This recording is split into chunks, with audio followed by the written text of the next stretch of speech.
Thank you for joining us this morning.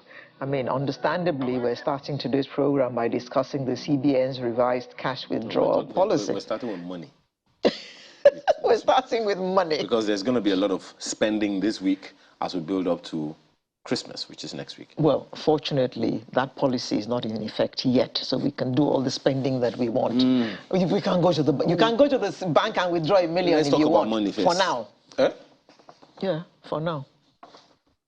Yes. Okay. It's from January 9th, isn't it? We'll get more about it. Anyway, the person who has all the facts is here. The Director of Banking Supervision of the Central Bank of Nigeria, Mr. Mustapha Haruna. Good morning. Thank you for joining us. Thank you for having me. And good morning, dear viewers. So this little argument here. Yes. All the spending that we have to do for Christmas, we can go and withdraw as we like now, can't we? Yeah, sure. Exactly. But we haven't been able to get new notes in our banks.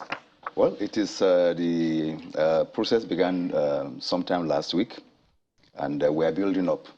A lot has been done, especially from the 15th to yesterday. So it's a process in the build-up to the cutover date.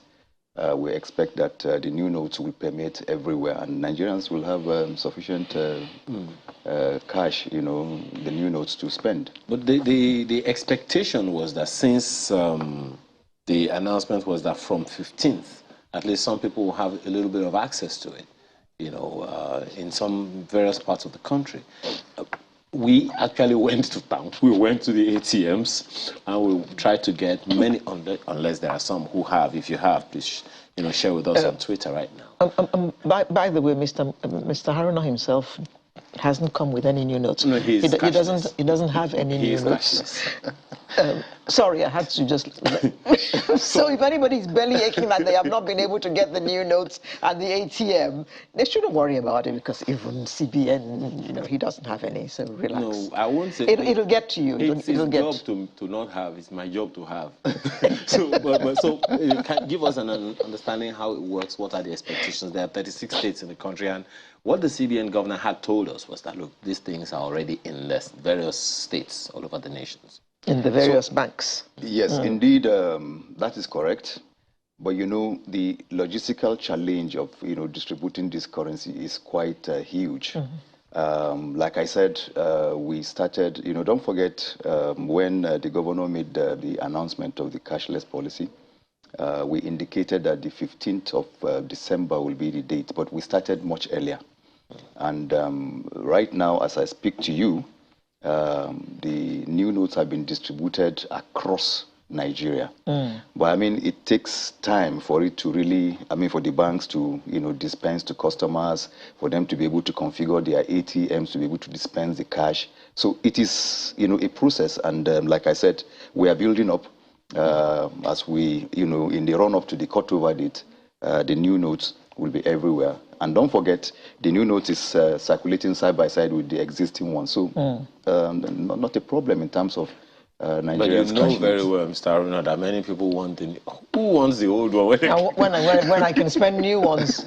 Yes. You soon have the new ones. Yeah, words of it. Yeah, Mr. Haruna, there's been all kinds of reasons adduced for, first of all, the change of the notes, or the change of color, as some people would like to describe it, as well as the withdrawal policy.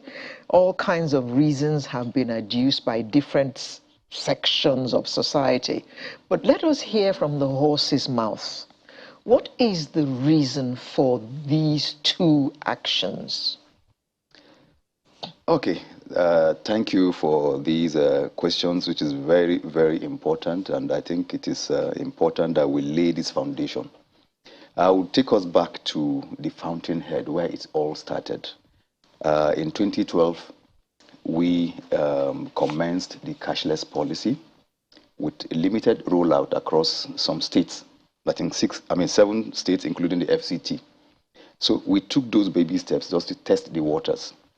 Now, 2012, fast forward to 2022. 10 years. Yeah, 10 years. We believe significant traction have been made. We've seen a very appreciable, progress in terms of the maturity of our payment system. And we believe this is the right time for us to go forward with the nationwide rollout of the cashless policy. And don't forget, cash management, which is one of the key functions of the Central Bank of Nigeria, comes at a very huge cost. The naira you spend, you won't believe it, to process it, to print it. I mean, going from the printing, distribution, processing, the cost is quite humongous. Mr. Aruna, Yeah. this thing that you've just talked about, Yes, I think people need a lot more understanding of it. Sure. Why? Because as far as Nigerians are concerned, we only want to see the fruit. We don't care really how the tree grows, processes all the nutrients that go into the tree from the roots and all. We don't care. We just want to see the fruits. We want to just get to the banks and be able to collect our cash. Talk us through these humongous costs, logistics, and operations that go into this, so that people can be able to appreciate the work that the CBN does and perhaps understand when things don't go the way they expect.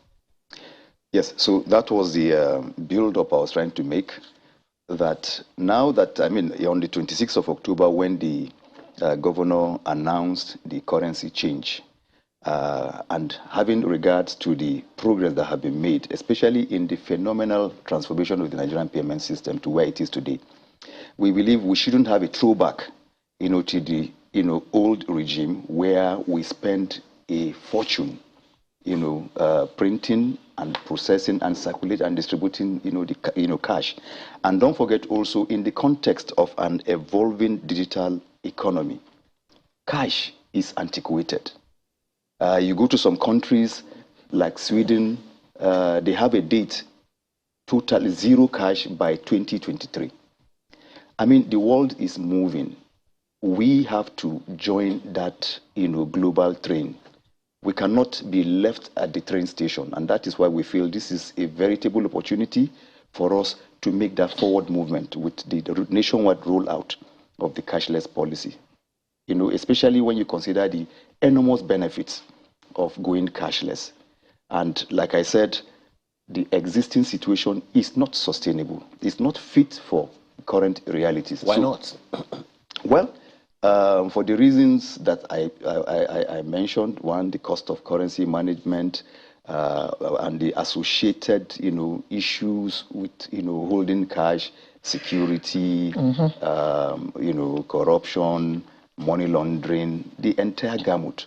With cashless, it is, more or less like a one, fix-all medicine that will cure a number of these ills, all to the benefit, of our, financial system and economy. And when you consider the efficiency, in terms of the time it will take you to consummate a transaction using cash, and compare that with what the time you will use to consummate an electronic, transaction. It is as clear as night and day. But Mr. Haruna, sorry to take you back a bit. You mentioned Sweden, and I'm sure there are many other countries that you would like to mention as well, who have gone more or less cashless. But you cannot put Nigeria in the same basket as any of those people, because they have had digital platforms. They've had technology longer than we have. So we can't boast of the same level as they are in terms of technology. You try to make a transfer in Nigeria, it may take you the whole day.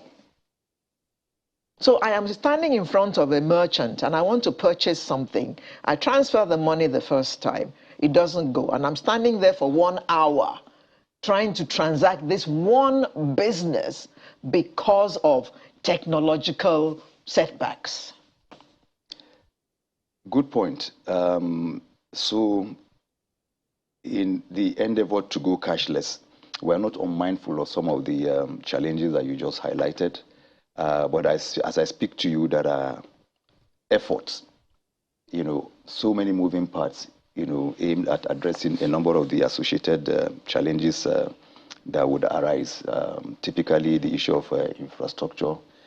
Just yesterday, I attended a program here in Lagos centered around addressing some of these issues. And not too long ago, the Bankers Committee had a retreat here in Lagos, and we continue to, meet, to work behind the scenes to see what we can do, working in collaboration with other critical stakeholders to address all these, gamut of issues. So rest assured, we are not unmindful of these issues, and, having come this far, we believe the only way to go is for us to make, progress. And we'll continue to take these issues in our stride as they come. But we are working in cahoots with all critical stakeholders to ensure that we address these issues. Does it then in any way, my apologies for butting in, validate for you or for the authorities the concern people raise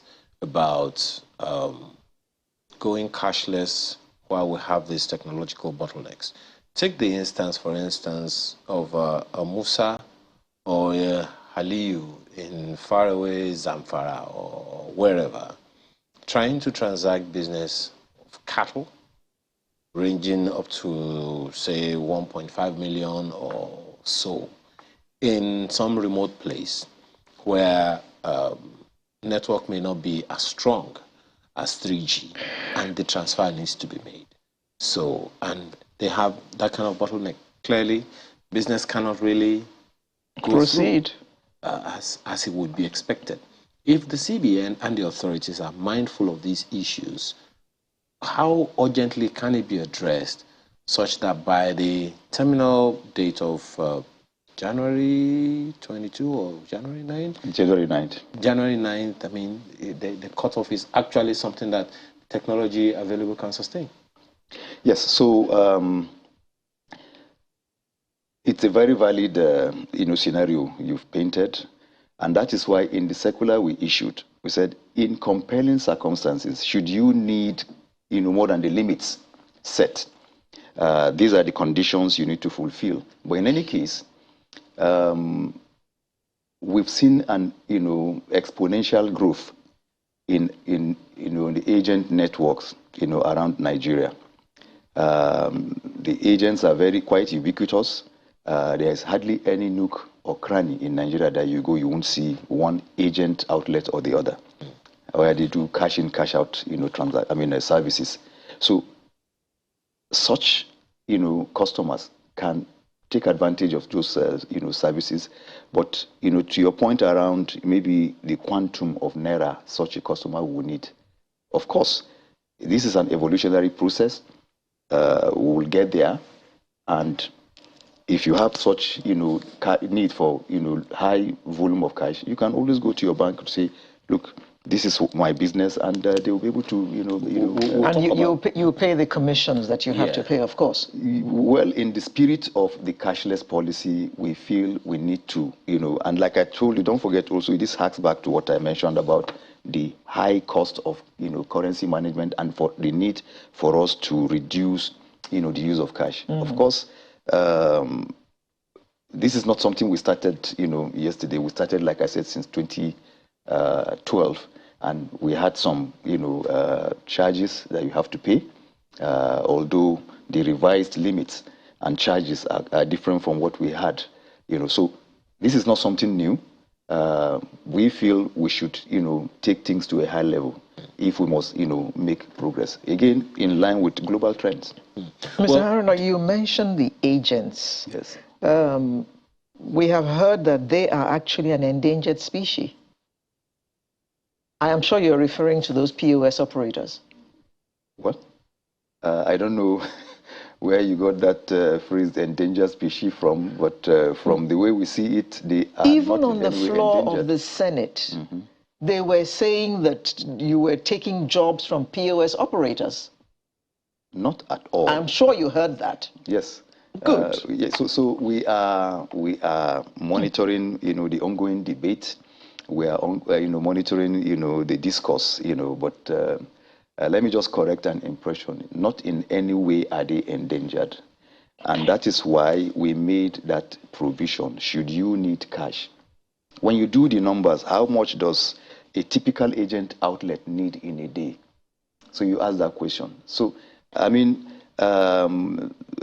people need to just see this as, a policy that is intended at, contributing to economic growth and development.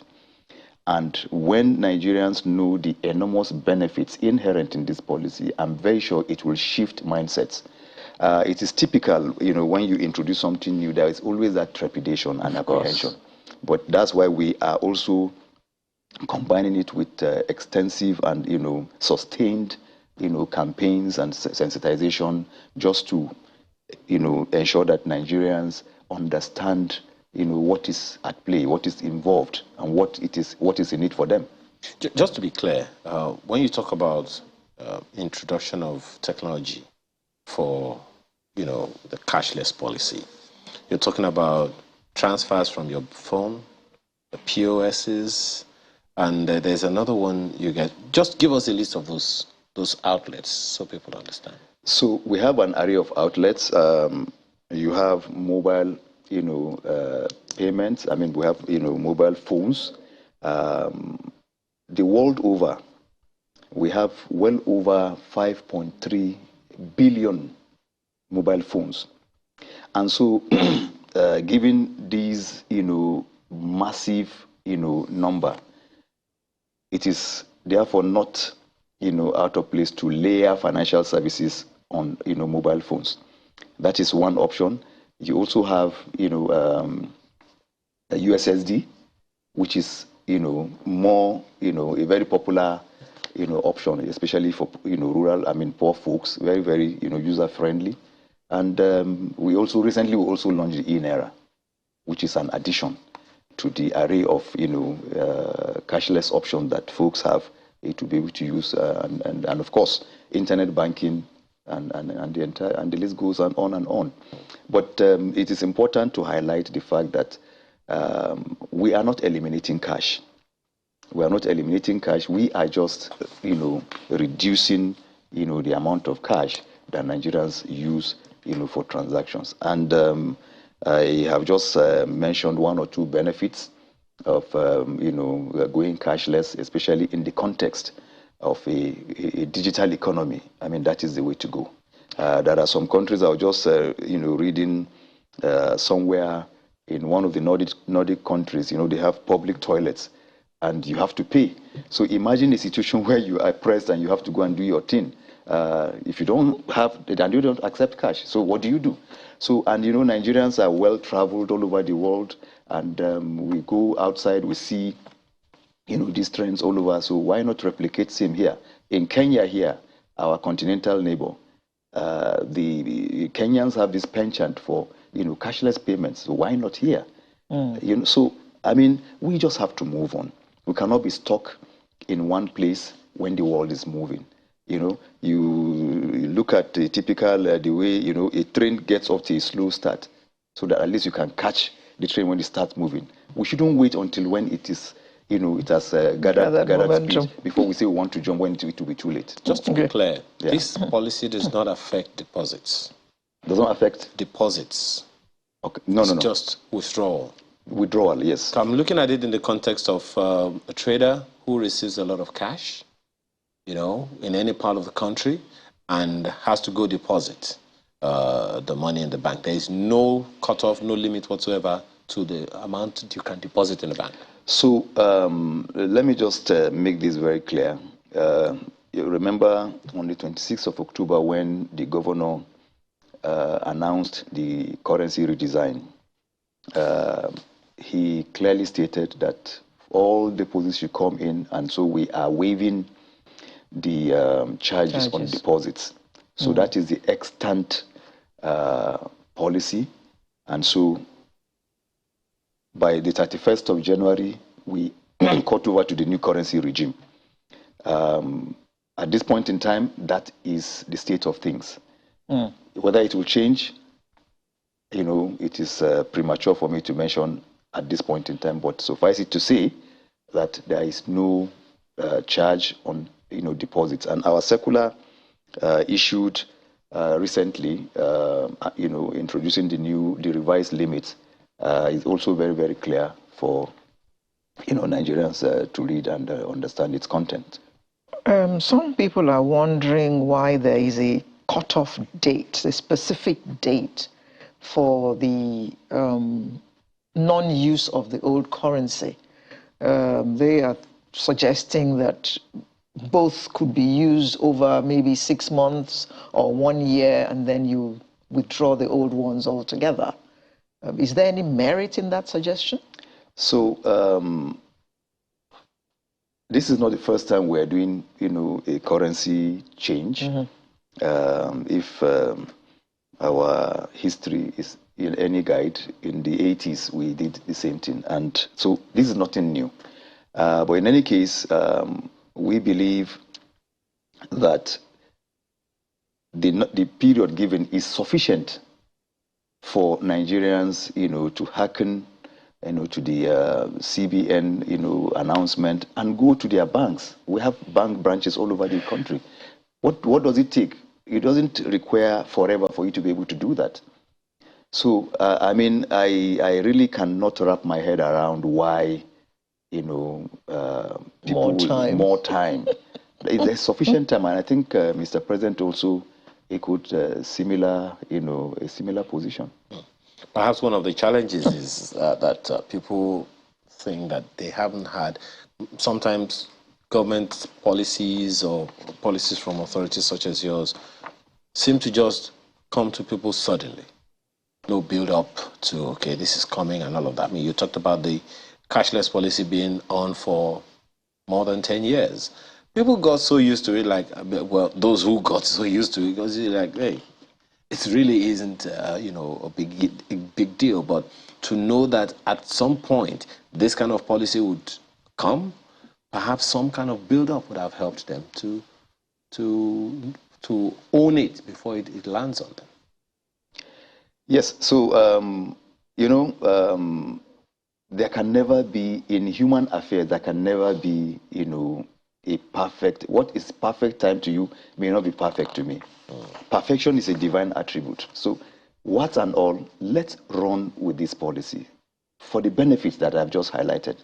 Yes, there are bound to be, issues here and there. We are not ready. There is no, there is need for time for more consultations. We are taking all this in our stride. We are monitoring. We are taking in all the comments, and we will evaluate them and see whatever needs to be done to be able to make it, more, friendly for Nigerians. But we are not in any way trying to, make life difficult, for Nigerians. It's all in the interest of everyone. To make life easier. How do you respond to those who say that this CBN policy is actually targeted at certain classes of people, e.g. politicians, coming at a time when we are preparing for the elections? So we've always maintained that... I'm sure you've heard that before, just by the way. Well, we've had them. We've had all manner of comments. Let us take politics out of this well-intentioned policy. And it will be very grossly unfair to impute political motives to what the central bank, has done and is trying to do.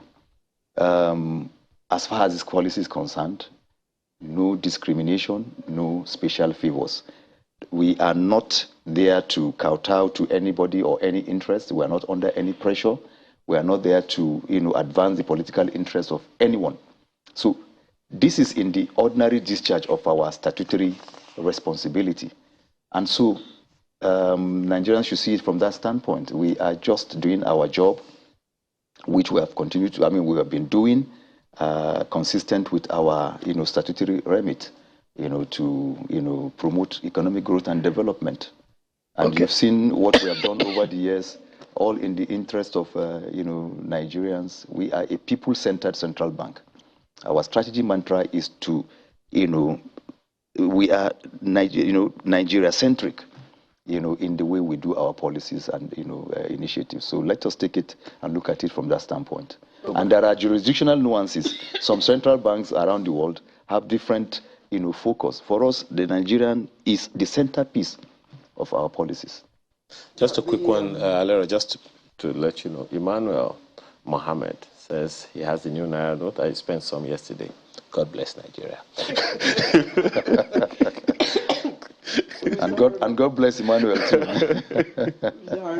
The Senate, well, National Assembly has advised a revision of these limits. The governor was supposed to have been at the Senate on Thursday. I didn't follow to see if he was, and if he was there, what is the CBN looking at? What is it considering? Is it considering looking at this policy all over again and changing those figures, tweaking them here and there? So let me say that the central bank, as a law-abiding institution, has enormous respect, the highest respect for the institution of the legislature, the National Assembly. And like I mentioned, we are monitoring, and taking all this feedback from the public and other, stakeholders. The governor will naturally, obey the invitation of the National Assembly. So as far as we're concerned, we are monitoring the situation, and we remain flexible. Like I mentioned, we are not in any way trying to make life difficult, for Nigerians. We are taking all these comments in our stride and looking at, so of course, if the situation, at the appropriate time, if there is need to make tweaks here and there, this is all options are on the table. Just a quick one on the benefits.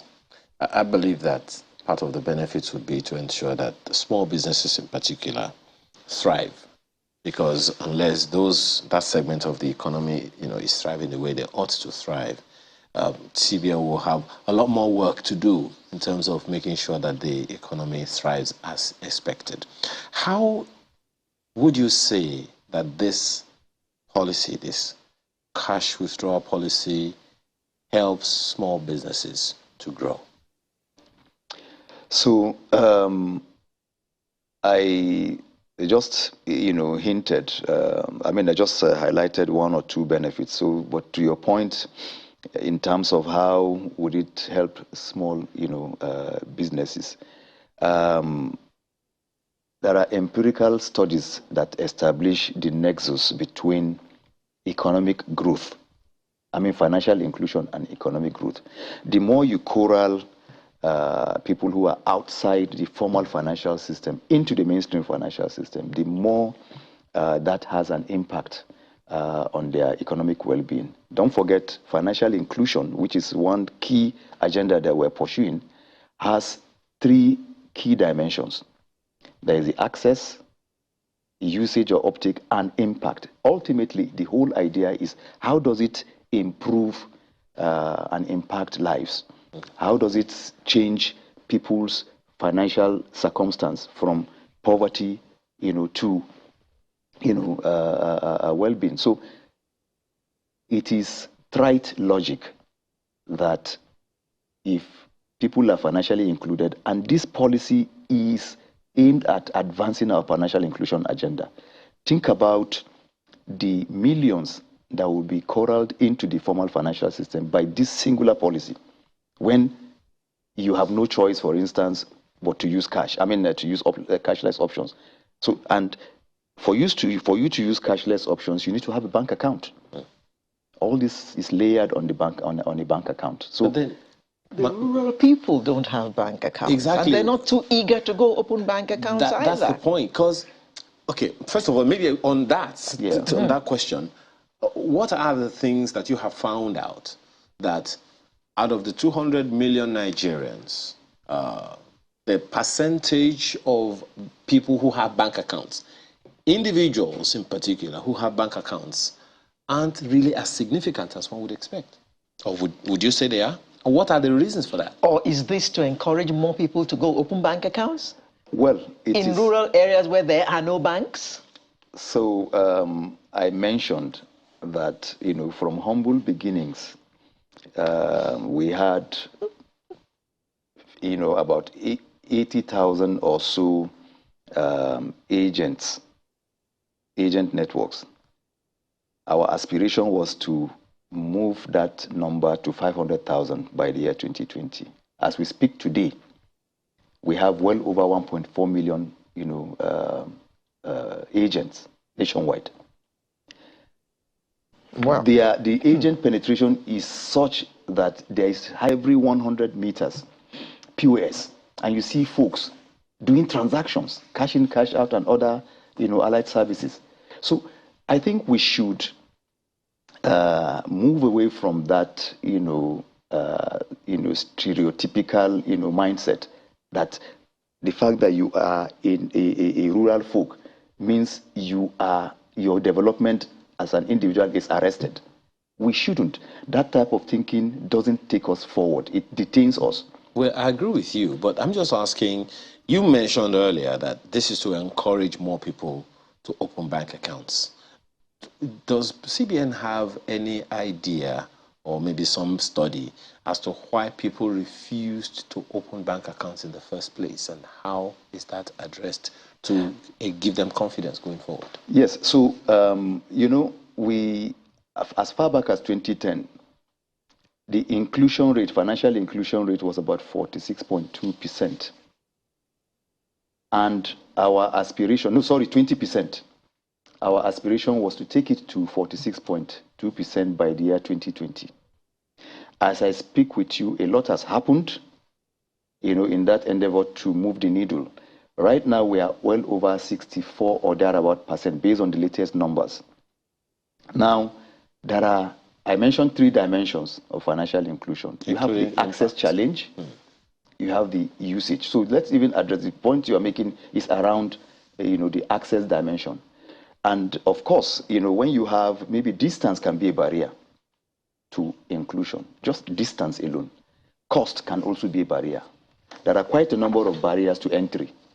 And in the last couple of years, the Central Bank of Nigeria, working in collaboration with other key stakeholders in the ecosystem, have done a lot to address these issues. And that is why we now have the numbers where they are. And our aspiration is to move it to 95% by the year 2024, which is just some few years down the road. And I also mentioned that from 500,000 targets in terms of agent network, we are now at well over 1.4. And these agents, what do? They, onboard, some of our rural folks all over the, the country. And this, by the time we do a review of the numbers, it will even go more. So we are well on track. And we believe we should leverage this moment. We should seize this moment to take things to a higher level. And that is the whole essence. So financial inclusion, which is a key agenda the central bank is pursuing, has as a key element, onboarding, customers, when, adult Nigerians have access to bank account. That is, account. That is financial inclusion writ large. Mm. And I'm saying by the time you are, you are included financially, there are array of services that you have access to, including credit, which will, help in your business, in your, it will help households, and so on and so forth. So there are multiple benefits. Okay, Mr. Haruna, this issue about opening bank accounts, the rural folk may not be too eager to open bank accounts because the banks charge you for even the air you breathe. They charge you for giving you an ATM card. In other climes, your ATM card arrives at your house. They don't even charge you for posting it to you. You have to pay for ATM card, you pay for SMS. So they'll send you one SMS, then they'll charge you for 50 SMSs every month. Transfer fees. They charge you for everything. So the woman whose child in Lagos sends her maybe 20,000 naira a month, you want her to go and put that money in the bank so that the bank can take 2,000 naira out of it. It's not likely to happen. So, again, this there are other complementary policies and initiatives of the central bank that provide the enabling, conditions, for some of these policies to succeed. As you may know, the Central Bank of Nigeria has a very robust consumer protection function. And, based on that, we are there as, the advocates for the consumer. So anyone that feels shortchanged by his bank or financial institution has, an avenue to ventilate, his complaint or grievance. But in any case, we've also introduced what we call guide to charges by banks. And the central bank is monitoring. We have men and women in the consumer protection department who are monitoring and are available, to address, consumer complaints. So that shouldn't be a hindrance. And don't forget, banks too are in business, they also need to cover the cost of rent. They're making too much money because we hear what they declare as profits every year. Yeah, so we are, like I said, we are there as, if you like, the regulator, the regulator, that guardian angel watching over things. And through that arrangement, we've been able to, restitute Please many look customers. at Ayo's face. I'm just You're looking for letting the banks get away with too much. I'm looking for the angel here. But anyway, there's no halo over your head. Let me take this message from Adenike on Twitter, who says, I would love to understand how banks advertise that customers bring their old notes and are simultaneously dispensing those old notes they are supposed to be mopping up over a week after the CBN governor stated new notes had been distributed to the banks. Yes, so, it's a process, like I said, and we're building up to the cutover date. And the governor clearly stated in his announcement that the old notes and the new notes will circulate side by side. So it is not out of place. Until January 9th. No. January 9th is the effective date of the revised limits. Okay. But the effective date of the new currency regime is 31st of January. 31st of January, okay. So the existing notes still remains legal tender. Until January 31st. Yes, but of course, as we speak, banks are turning in the old notes. So we are systematically taking in the old notes. And to the extent that the new notes have just come in, because it's still early days, so you expect to see that type of situation. But in the build-up to the cutover date, I can assure you, the new notes will be more preponderant, and you will begin to see a tapering of the old notes. Okay. Yeah.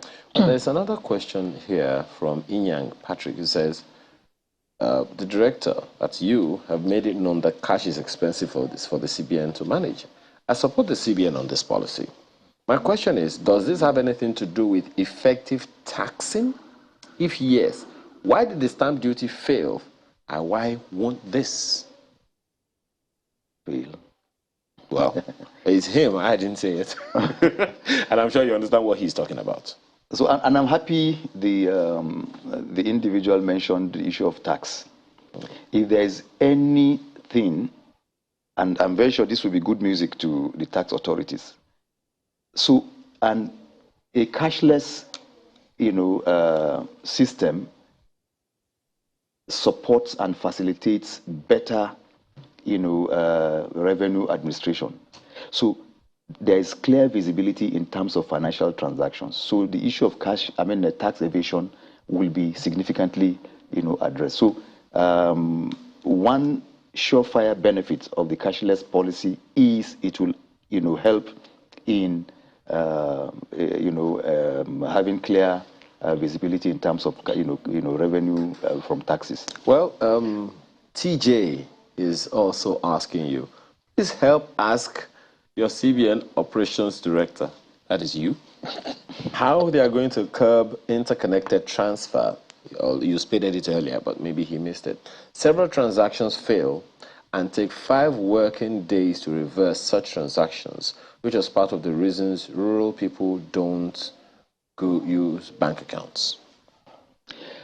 So the cashless situation is not all Uhuru. It is not that utopian, world that there will be no challenge or issues. And like I said, we are not unmindful of some of these issues. We are very, very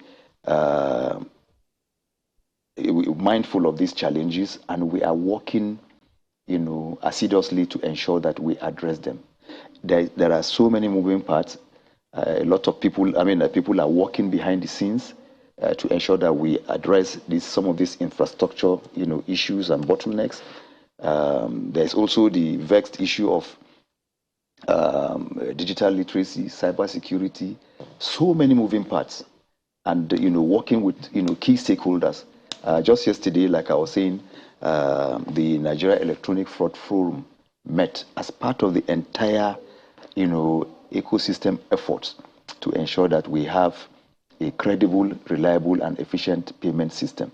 And don't forget, fraud can be a disincentive when people do financial transactions, especially digital, transactions, and they have all these issues. Of course, it will be a disincentive. We are not unmindful of that, and we are working, putting in place the necessary supporting structures to ensure that this arrangement works. And it's an evolutionary process. We'll get there. I don't think I could have asked for a better closing statement than that. Mr. Mustafa Haruna, Director of Banking Supervision, Central Bank of Nigeria. Thank you very much for coming to shed more light on this policy, which seems to be generating a lot of reactions all over Nigeria. Understandably so. Thank you very much. Thank you. We are advocates, and please grab the new Naira notes and go cashless. You should have just brought us some. Sunrise will be right back after this. Stay with us. Thank you.